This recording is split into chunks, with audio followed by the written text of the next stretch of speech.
Nah, jadi sebetulnya mungkin ada di antara Anda yang sudah sangat tidak asing dengan istilah ilmu laduni, tapi mungkin juga ada yang asing.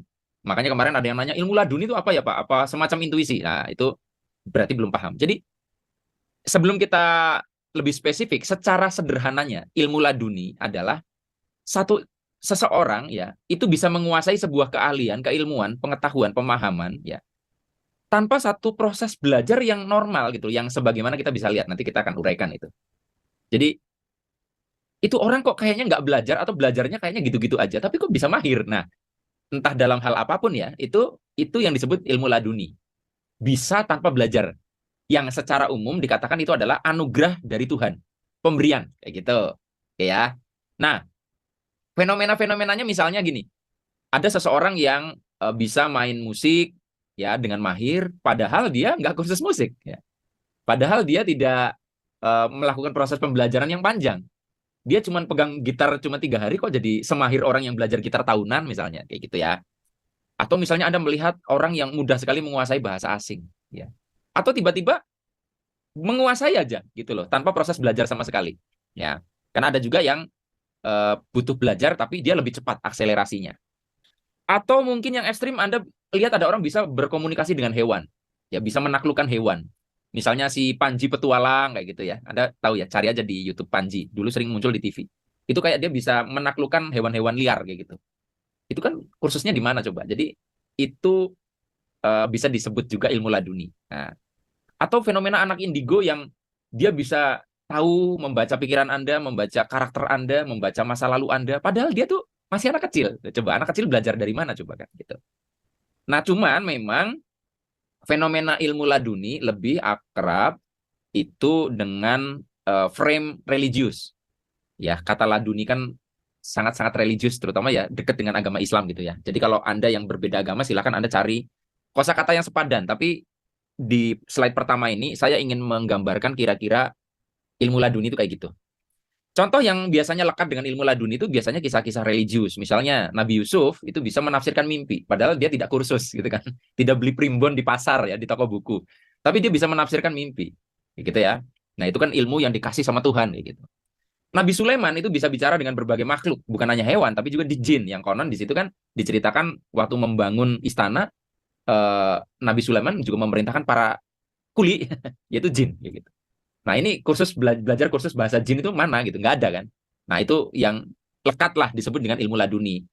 Ya walaupun um, menurut saya ya itu lebih terlalu eksklusif ya. Jadi saya meluaskan definisi ilmu laduni, pokoknya orang kayak nggak belajar tapi bisa gitu loh. Nah itu sering kita lihat itu sebagai fenomena instan. Nah sekarang pertanyaannya, terus apa bedanya Pak dengan bakat ya? Siapa tahu anak itu bakat kayak gitu loh kan. Nanti kita lihat di slide selanjutnya. Nah, kita masuk dulu pada apa ya? Secara umum, bagaimana sih seseorang itu menguasai sebuah keahlian, menguasai sebuah ilmu, menguasai sebuah skill ya? Kan normalnya orang ya berasal dari ketidakbisaan ya. Dalam tidak bisa itu lalu muncul satu motivasi tertentu, lalu dia belajar hal yang tadinya tidak bisa itu. Misalnya dia nggak bisa nyanyi, belajar nyanyi, dan itu dalam jangka waktu tertentu, dan dalam proses itu biasanya ada gurunya, yaitu orang yang lebih dulu menguasai hal tersebut. Kalau saya kursus nyanyi sama Ahmad Dhani, sama Once. Berarti kan Once adalah orang yang sudah lebih dahulu memiliki keahlian itu. Lalu saya membutuhkan waktu untuk praktek, lalu bisa. Nah, bisa ini butuh diulang-ulang sampai sedemikian lama jam terbang, baru nanti levelnya sudah mahir. Dan mahir ini nanti akan menciptakan kita jadi layak untuk ngajarin orang lain. Yang kita tadinya murid bisa punya status sebagai guru, kayak gitu. Kan pola umumnya gitu. Nah, ketika Anda melihat ada orang yang tidak melalui pola secara umum ini, itu yang sebetulnya identik dengan konsep ilmu laduni. Nah, sebetulnya gini, kenapa sih ilmu laduni ini menjadi sesuatu yang kayak misterius atau menjadi sesuatu yang kayak rahasia kayak gitu? Karena sebetulnya karena ini adalah anomali dari yang biasanya, yang umumnya gitu kok nggak gitu. Itu bisa dipahami karena kebanyakan orang, ya namanya orang bisa menguasai sesuatu, prosesnya ya tadi itu. Tidak bisa belajar, ada gurunya, praktek berulang, bisa mahir. Nah, padahal sebetulnya ada 3 cara sebuah ilmu itu bisa dimiliki oleh seseorang. Ya, ada 3 cara ini yang saya petakan sendiri ya, saya petakan sendiri. Cara yang pertama yaitu adalah melalui pola umum yang tadi ya, itu yang pertama tadi sudah saya uraikan. Nah, yang nomor dua adalah ilmu juga bisa diwariskan melalui DNA atau informasi genetik, gen. Oke, nanti kita bedah satu-satu. Dan yang ketiga, bisa juga ilmu itu tertransfer melalui proses download dari memori alam semesta. Nah, kalau masyarakat umum memahami nomor 2 dan nomor 3 itu sebetulnya tidak heran dengan ilmu laduni. Tapi karena nggak semua orang paham prosesnya, maka ilmu laduni dianggap sebagai sebuah keistimewaan. Ya, nah di sini makanya saya bongkar rahasianya sebetulnya kalau Anda ingin memahami bagaimana cara kerja ilmu laduni itu terjadi adalah yaitu melalui DNA dan melalui download dari memori semesta. Oke ya, paham ya? Nah, jadi secara esensi memang ilmu laduni itu ada irisan dengan istilah bakat, potensi dan sebagainya. Karena ya orang yang kita sebut berbakat, berpotensi itu ya mirip fenomenanya gitu loh dengan eh, percepatan seseorang untuk bisa menguasai itu atau bahkan dia bisa otodidak kayak Andra Ramadan itu dia itu skill gitarnya salah satu yang terhebat di Indonesia itu otodidak kayak gitu loh. Dia otodidak. Nah, cuman setahu saya Andra yang otodidak pun itu dia belajar. Misalnya dia sering nonton video performnya Joe Satriani, dia sering nonton videonya siapalah misalnya Eric Clapton misalnya. Pokoknya legend-legend gitaris di dunia dia sering ngulik, dia sering belajar dari situ, tapi otodidak gitu loh, tidak belajar langsung. Nah, itu kan ada prosesnya tetap. Ada prosesnya. Sementara laduni itu agak lebih instan lagi, makanya tidak pas untuk disamakan dengan bakat. Prosesnya itu agak beda gitu loh. Jadi bayangkan Andra Ramadan tuh cuman seminggu terus bisa seperti itu. Nah, itu laduni tuh bau-bau kayak gitu deh pokoknya. Nah, itu ya. Jadi Anda tentunya bisa membedakan dari prosesnya yang instan atau tidak itu. Nah, pertanyaannya, apakah setiap orang ini bisa mengakses ilmu laduni ini? Kalau misalkan tadi kita bahas ilmu laduni itu lekat dengan orang-orang yang istimewa ya, Nabi Sulaiman ya, eh, siapa tadi? Saya mundurkan ya, Nabi Yusuf gitu loh. Apakah kita itu bisa seperti itu? Tentunya dalam skala yang berbeda ya, karena ya kita nggak apple to apple lah di compare dengan Nabi ya. Tapi dalam kadar yang mirip-mirip, tentunya lebih rendah. Apakah bisa seperti itu? Nah, ketika Anda bertanya begitu tergantung kepada siapa Anda bertanya. Kalau misalkan Anda bertanyanya misalnya kepada Imam Ghazali, ya kata beliau ilmu laduni itu nggak bisa dipelajari. Artinya nggak semua orang bisa, karena itu anugerah dari Allah, anugerah dari Tuhan. Jadi Anda nggak bisa mempelajari gimana cara untuk bisa mendapatkan ilmu secara laduni itu.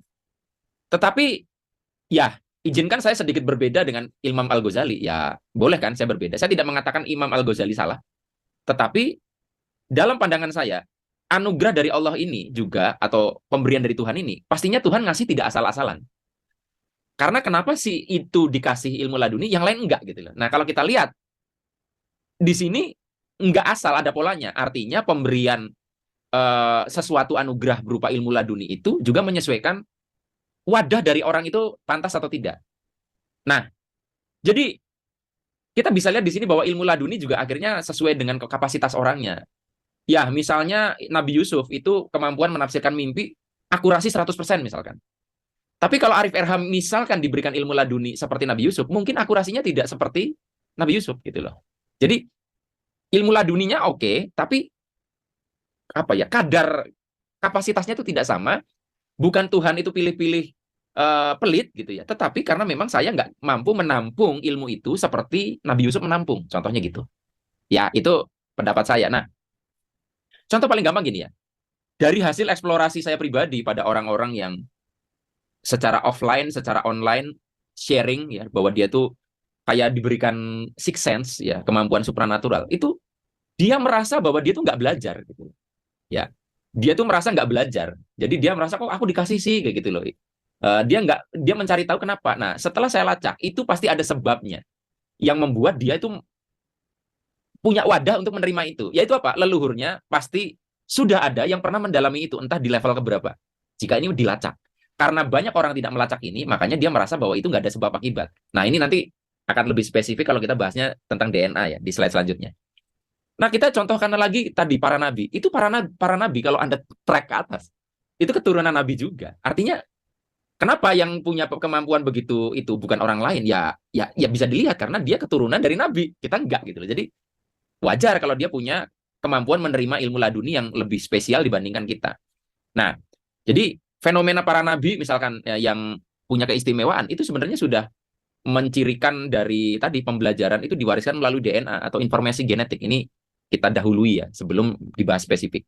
Nah, jadi dalam kesempatan ini saya mau membahas bahwa sebenarnya akses ilmu laduni itu memungkinkan, sekali lagi memungkinkan, saya tidak jamin Anda bisa atau tidak, karena ada syarat dan ketentuan berlaku, tetapi di sini ada dua jalur, dan dua jalur ini nanti bisa Anda kombinasikan.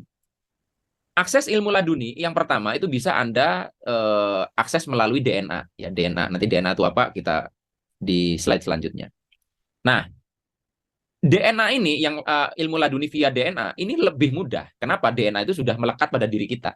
Jadi kita nggak perlu mencari di luar. Anda suka tidak suka itu datanya sudah ada. Jadi boleh dibilang less effort. Bahkan Anda tidak perlu menjemput pun memang udah ada. Dan kalau datanya kuat dia akan aktual tanpa distimulus oleh apapun. Kayak gitu akan keluar sendiri gitu.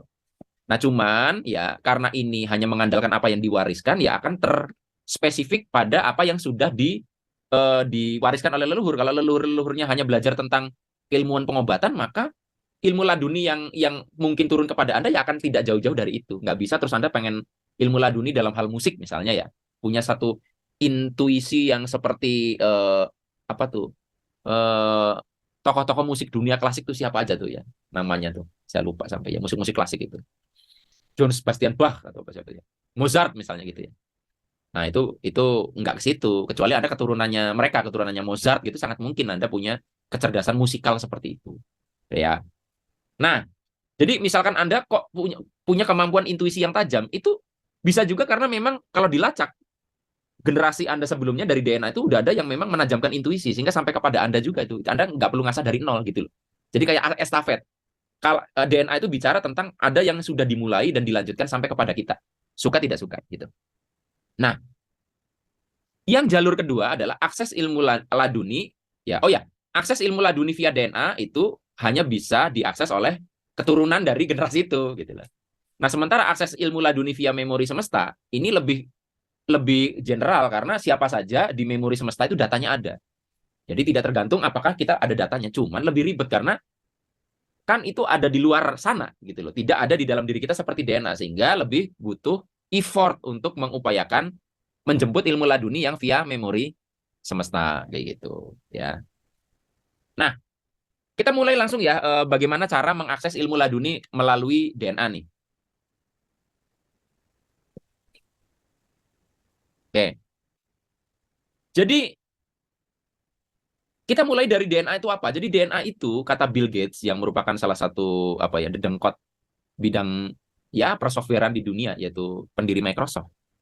Dia bilang DNA itu seperti software tapi lebih advance, seperti perangkat komputer tetapi itu tuh super super super komputer yang belum pernah bisa diciptakan oleh manusia. Jadi ketika Bill Gates mengatakan seperti itu artinya ya namanya komputer pasti menyimpan informasi, pasti ada data di situ.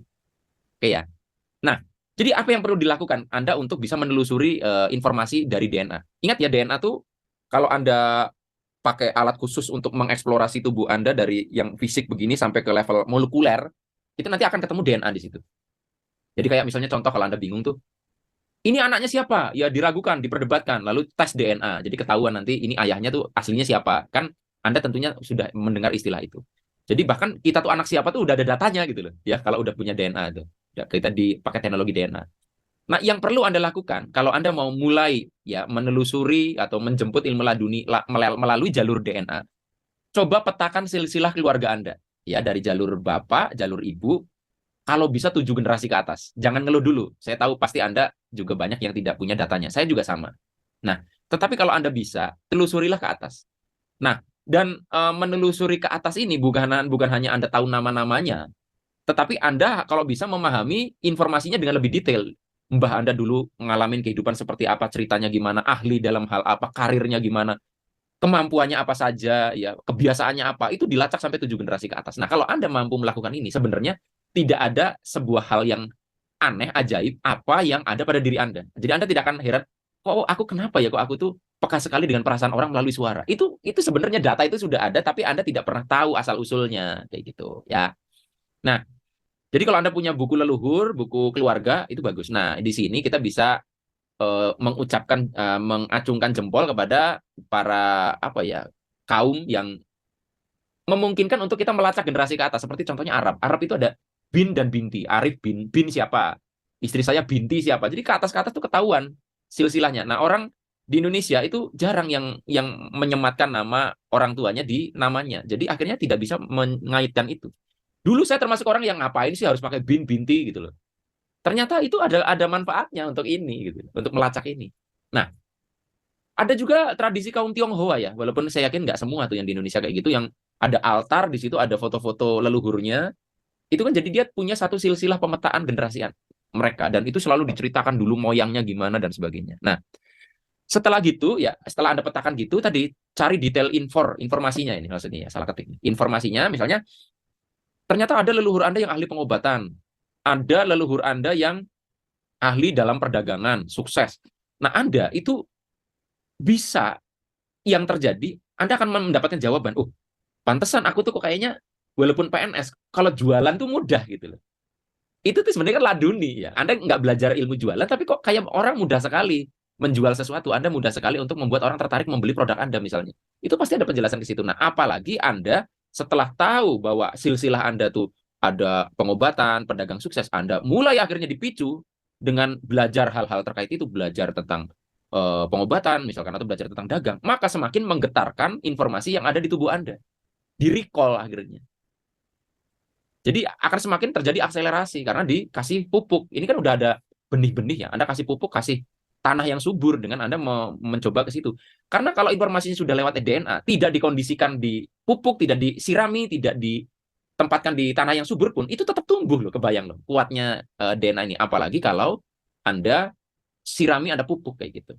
Nah, jadi tanpa Anda kenali, tanpa Anda fokuskan untuk memicu, tetap itu data itu ada. Semakin kuat datanya, dia akan muncul tanpa Anda bisa kendalikan. Tapi ada beberapa data yang mungkin tidak begitu besar kekuatannya.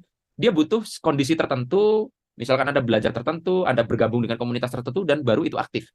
Jadi kalau Anda mengenalinya, menyadarinya, akselerasinya tuh cepat sekali. Mengenali jati dirinya tuh akan gitu loh, cepat sekali. Jadi semakin Anda bisa mengenali, semakin Anda akan membuat ilmu laduninya itu semakin instan, ya, gitu. Nah, lalu ya setelah Anda seperti itu, Anda sering-seringlah mendoakan leluhur-leluhur Anda.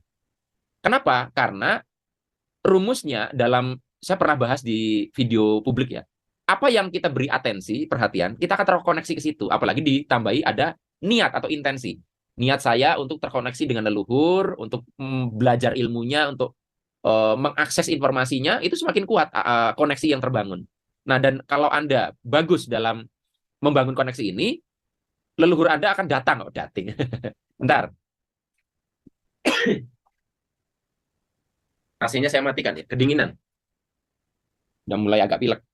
Jadi, kalau koneksi Anda yang terbangun itu bagus, kalau koneksi Anda bagus, maka leluhur Anda akan datang melalui cara yang paling tepat yang Anda bisa melakukan itu ya. Misalnya contoh, saya itu dulu karena ada ritual wirid ya, zikir, dan di situ ada mendoakan leluhur-leluhur saya. Leluhur saya itu akhirnya berkali-kali datang ke mimpi saya dan ngasih keris gitu loh, beberapa kali. Jadi satu simbolik. Dan sejak saya sering mimpi ketemu Mbah itu kayak ada sesuatu yang banyak hal yang ajaib ya, hal-hal supranatural, hal-hal mistik, ketajaman intuisi saya itu mulai aktif tuh sejak itu. Jadi setelah saya udah terkoneksi banget ya, salah satu simboliknya adalah beliau datang ke mimpi saya, maka itu akan membuat DNA saya ini akhirnya terkoneksi kepada data yang ada gitu loh. Sebetulnya akan juga terkait kepada apa yang ada di semesta, karena data leluhur pun ada di semesta. Tapi ini akan lebih kuat karena sudah ada pada diri kita gitu. Nah, ternyata leluhur saya itu banyak yang pelaku ilmu gaib, supranatural. Ayah saya juga belajar hal-hal kayak gitu. Ya, banyak leluhur saya yang punya pusaka, rajin tirakat, ya, belajar ilmu-ilmu yang kesaktian. Makanya akhirnya wajar kalau misalkan contoh nih, Mas, kok kayaknya gampang banget ya Mas tuh di video menghapus awan. Ya, kalau dilacak ya mbah-mbah saya itu lebih hebat lagi, saya tuh nggak ada apa-apanya. Jadi Anda kalau misalnya kok susah ya Mas ya. Nggak seperti Mas Arif ya, karena kita beda data DNA. Begitu pula kalau Anda kok kayaknya nyanyi gampang aja tuh bisa nada segitu nyampe, ya saya nggak boleh iri karena datanya Anda sudah ditopang misalkan mbah Anda dulu sinden misalnya yang biasa nyanyi dan sebagainya gitu. Nah, jadi saya fokus kepada ilmu vibrasi sehingga saya populer dengan tema itu. Anda kalau ketik vibrasi itu mungkin akan banyak menemukan Arif RH di situ. Terjadi akselerasi di dunia training itu ketika saya berfokus kepada ilmu vibrasi. Kenapa? Karena ada irisan yang sangat kuat. Ada irisan yang sangat kuat antara ilmu vibrasi dengan fisika kuantum gitu loh. Jadi ilmu fisika kuantum ya kalau Anda tekuni dengan baik itu ternyata bisa menjelaskan hal-hal yang sifatnya supranatural. Makanya di bukunya Fritjof Capra itu dia menulis tentang hubungan antara sains barat dengan mistis gitu loh. Saya lupa nama judulnya itu apa. Nah, sekarang akselerasi ini tergantung seberapa lama ilmu-ilmu itu sudah dipelajari oleh generasi sebelum kita. Jadi gini maksudnya. Kalau misalkan dari 7 generasi sebelum kita itu, misalkan kalau dihitung ke atas itu berapa tahun ya? Katakanlah 50 tahun misal ya, misal. Dari sejak 50 tahun lalu, itu ternyata keilmuan itu udah dirintis oleh mbah kita. Mbah kita dagang, lalu generasi selanjutnya dagang lagi. Dan itu sampai ke kita udah 50 tahun. Itu semakin kemampuan akselerasinya itu cepat gitu. Untuk bisa ilmu laduninya itu cepat kita kuasai muncul sendiri itu cepat. Tetapi kalau misalkan baru dimulai oleh generasi ketiga sebelum kita ya. Itu kan tadi kita ngitungnya 7. Jadi baru misalkan 20 tahun lalu misalkan. Itu kekuatannya akan beda dengan yang tadi sudah dimulai dari generasi ke-7 sebelum kita. Gitu. Akselerasinya akan beda. Jadi di bidang yang sama pun antara kita dengan orang lain tuh misalnya leluhurnya dia sudah lebih dulu dari 7 generasi, kita baru dari generasi ketiga misalkan dari terhitungan kita. Ya jangan heran kalau dia akselerasinya lebih cepat kayak gitu. Kayak sorry. Nah, sekarang kita masuk ke yang lain, yaitu jalur kalau kita ingin mengakses apa ya ilmu laduni, tetapi di bidang yang ternyata tidak disupport oleh apa yang ada pada leluhur kita. Nah, misalnya gini, Anda punya data leluhur kebanyakan terkait ilmu kebatinan, ilmu penyembuhan. Padahal Anda ingin mengakses ilmu musik misalkan. Bagaimana dong? Ya, nah, solusinya Anda jalur laduninya adalah pakai mengakses memori alam semesta. Kayak gitu. Nah, gini. Jadi alam semesta itu sebetulnya memiliki memori atau ingatan. Anda bisa cari di Google bahwa pola alam semesta dengan otak manusia itu polanya sangat mirip. Ya, nanti saya tunjukkan gambarnya di belakang. Nah, itulah yang menyebabkan para ilmuwan akhirnya menyimpulkan sebetulnya alam semesta itu kayak otak. Otak yang tak terbatas besarnya. Nah, sehingga sebetulnya alam semesta pun punya ingatan. Apa yang diingat oleh alam semesta? Segala sesuatu. Termasuk apa yang kita ingat itu juga direkam di alam semesta. Makanya misalkan ada satu ajaran-ajaran religius, nanti kita akan menyaksikan apa yang kita lakukan semasa hidup. Ya karena memang rekamannya ada. Karena apa yang ada di otak Anda juga diupload ke sana gitu. Nah, tapi ada satu penelitian yang menarik yang dirintis oleh William McDougall tahun 1920. Dia di Harvard University. Jadi dia tuh tujuan awalnya meneliti pewarisan informasi via genetik. Jadi dia meneliti yang tadi, yang lewat DNA tadi, yang kalau Anda pernah belajar biologi waktu SMP kan ada teori Lamarckian ya. Teori Lamarck itu bahwa evolusi itu bahwa ada yang diwariskan dari hereditas atau dari informasi genetik.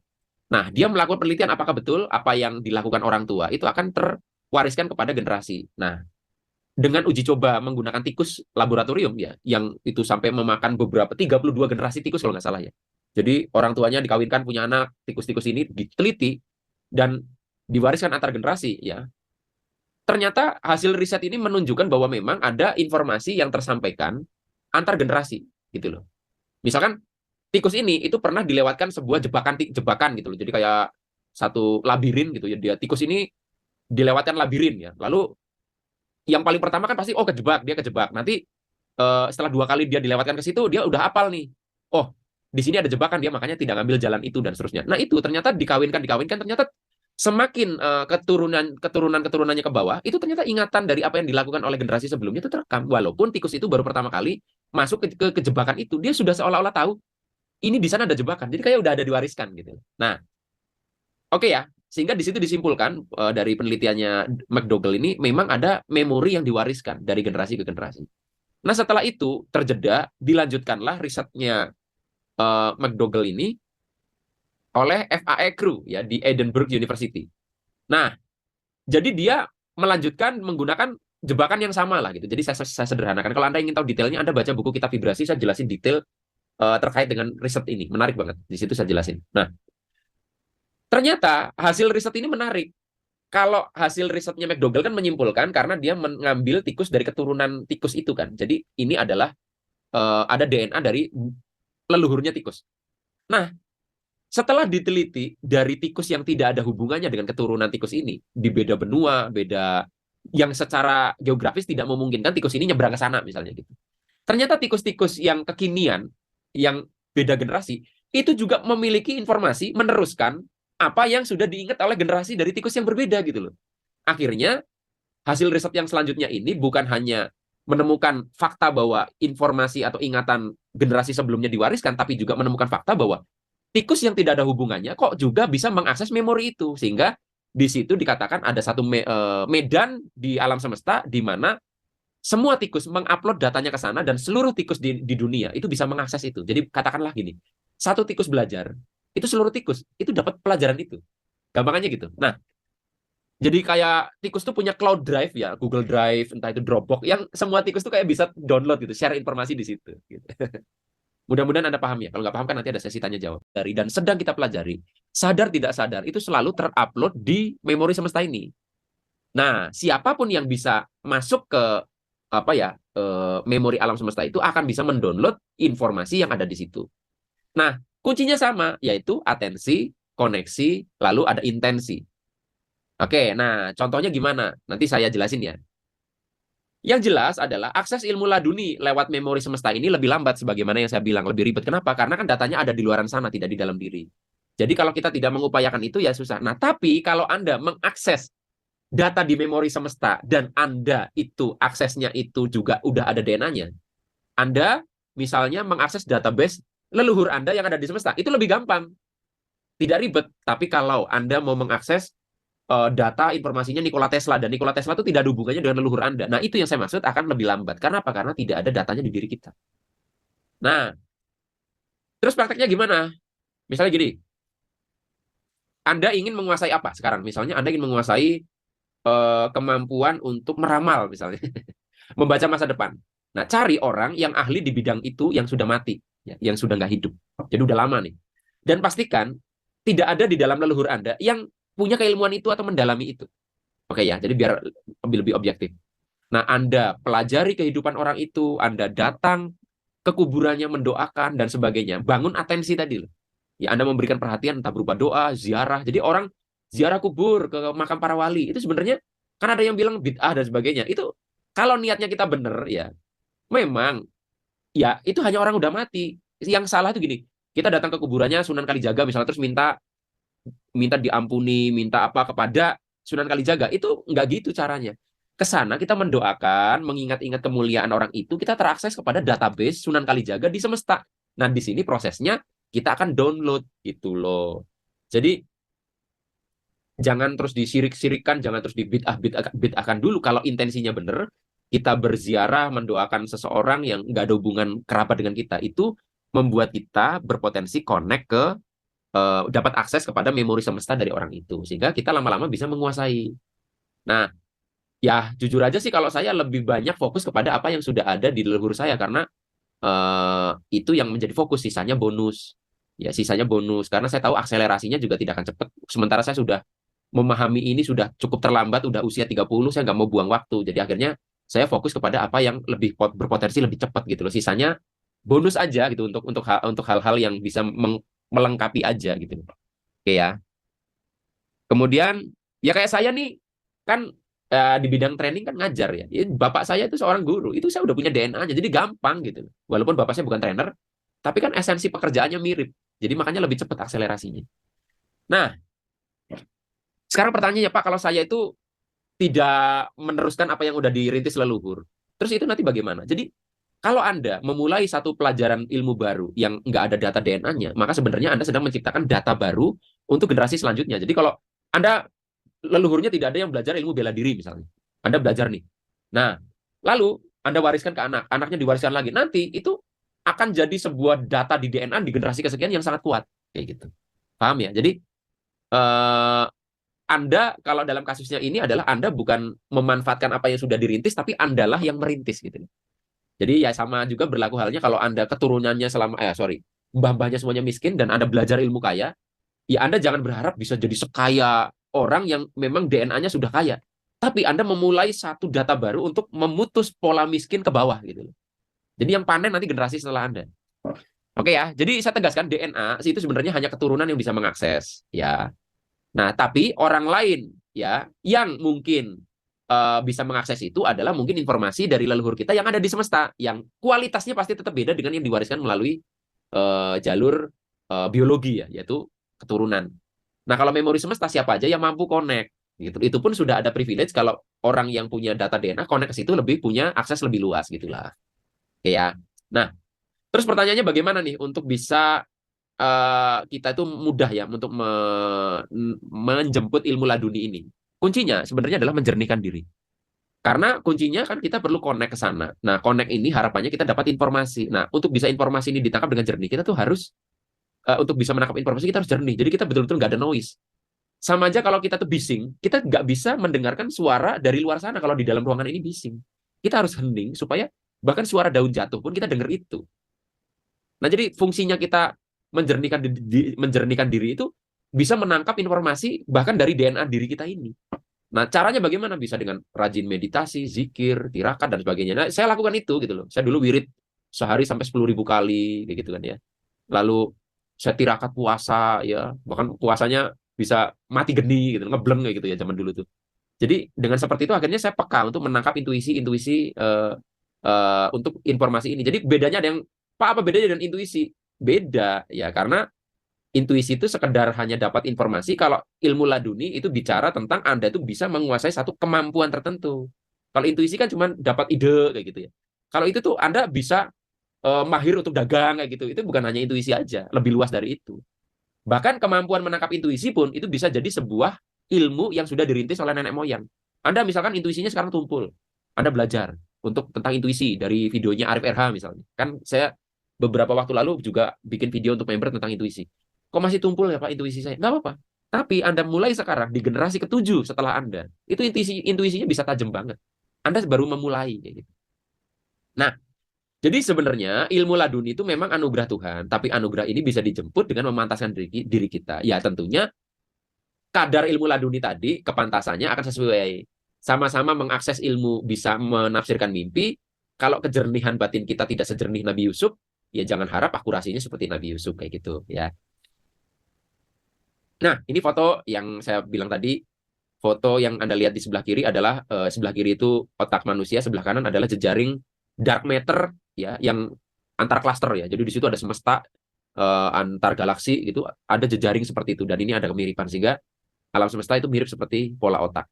Ya, cloud storage itu tadi yang saya bilang adalah contohnya OneDrive ya, iCloud, Google Drive, Dropbox itu di mana kita bisa mengupload itu ke situ dan kalau kita nge-share linknya bisa diakses siapa saja kan orang bisa download ya gitu.